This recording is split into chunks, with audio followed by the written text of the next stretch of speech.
Welcome back to Open Line. We have with us Dr. Anna Settle, a psychologist, talking about an article. It was a viral article about millennials. Are they burning out, and what are the causes for that? And I thought it's not just millennials. This is more of a cultural issue, whether it's the economy, series of to-do lists, whatever the case may be. That's what we're talking about here. So let's just go back to the phones here. Let's go to Monique. Hello, Monique. Yes. Go right ahead. What's on your mind? Okay, I would like to say that not only the millennials, but everyone, as you all have said, but more specifically them, they may be experiencing burnout because they have been given the coping skills that they needed to make it through life. For instance, in school, and I work in the school system, but in school from an early age, it's like everybody gets a ribbon. You know, they play sports, everybody gets a trophy. They don't know how to be let down. You know, there's a spectrum. You're on this side, you know, and then you go all the way over here, and then you got your people in the middle. If you don't know how it feels to be let down or lose, then of course you're going to feel like, oh, well, I always need to be productive. I always need to be winning. I need this, I need this, I need. You don't know how to slow down and take the pain. All right, I'm glad you called with that. I'm glad you called with that. Boy, because that's something that you hear a lot. And so I want to ask you, a psychologist, what has the impact been of a generation of kids that got participation ribbons? Right. Is this the root of all evil? Because we get tons of calls saying those things. What has the impact been? Yeah, I mean, that's from a psychological standpoint, we call that a very Rogerian perspective. You're trying to be kind and sort of emphasize everyone's strengths. But I think that does happen in early childhood, but I don't think that really kind of extrapolates to later on in life because it's very competitive when they get to be, especially middle school, high school.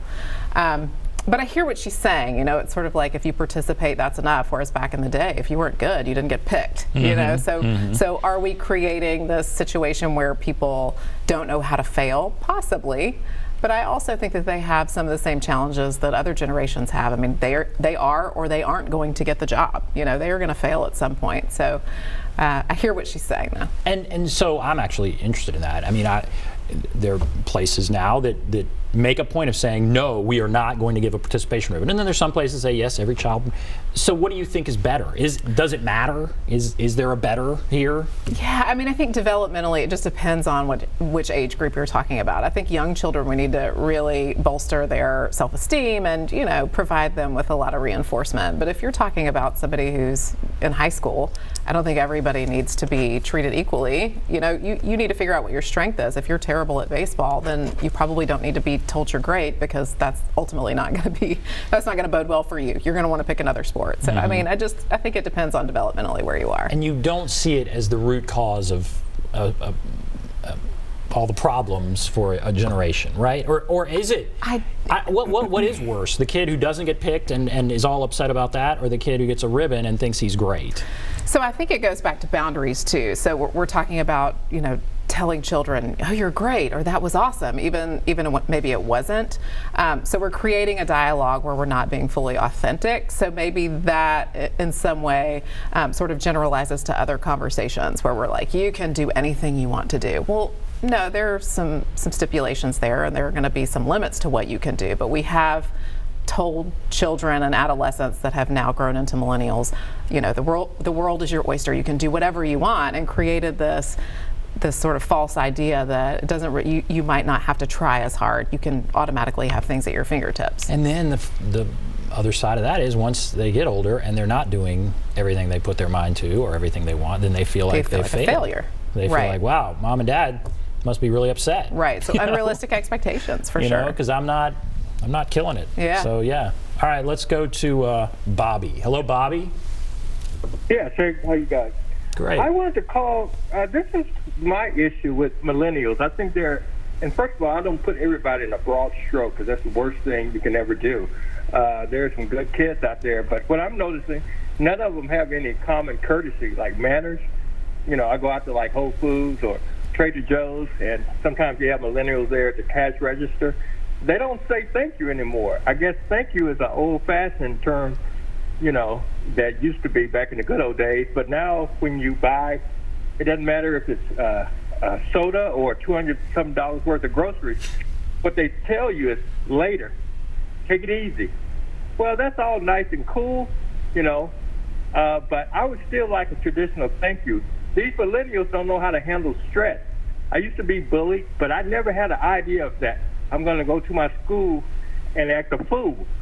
You know, I knew that there were other options out there available that didn't resort to violence, and they usually panned out. I just think we cater too much to these millennials. A lot of it's due to the parents who are feeling guilty because they didn't spend enough time with them when they were younger. But I just think some of them, not all, have some attitude problems like we're supposed to flip for them as older adults. And I'm just not down with that plan. And I like to see what all right, well, I appreciate the call. You're certainly not the only person to think that. A lot to unpack there. So unpack that call. Yeah, they can't handle stress. They're not, you know, they're not saying thank you. Their manners aren't, you know, and again, painting with a broad brush is impossible. But okay, unpack that call. Right. So I want to start with one of the later things he said, and he was sort of talking about retaliating and going to a school. You know, we see school shootings and all sorts of violence happening. I think that's probably the most important point that he makes, and a big piece of that is not social media, but media. I mean, kids are in, and teenagers are exposed to so much. They see so much on the news, through documentaries, and so saying that, you know, in previous generations that wouldn't have happened because we had better manners or we were better people, I'm not so sure that it's not other factors that are influencing their, first of all, accessibility to weapons and things like that. So I think that's an important point to make.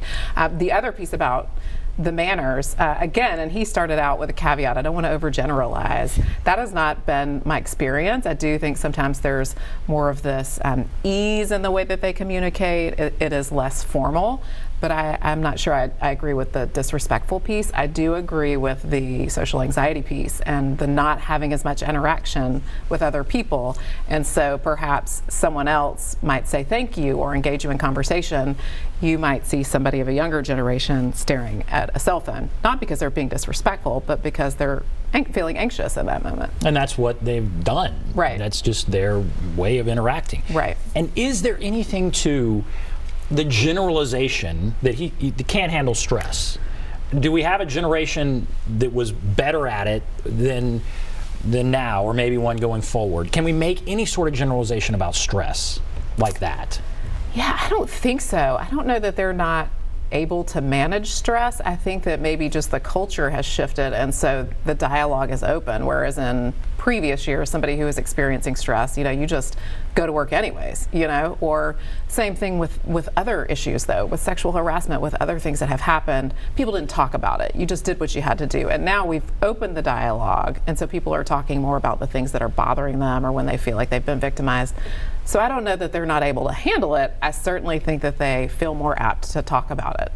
I mean, there was a whole generation where everything was swept under the rug, right? Everything was perfect, everybody put a smile on their face, and yet people were miserable. They were hiding all this stuff. I mean, maybe now we're more honest and we're more able to face some things head on, and maybe that is positive, you know, maybe, right? I don't know. All right, we're going to take a break. Lucy and Lauren, hold on the line. I will get to you. We'll take a break. Be back right after this.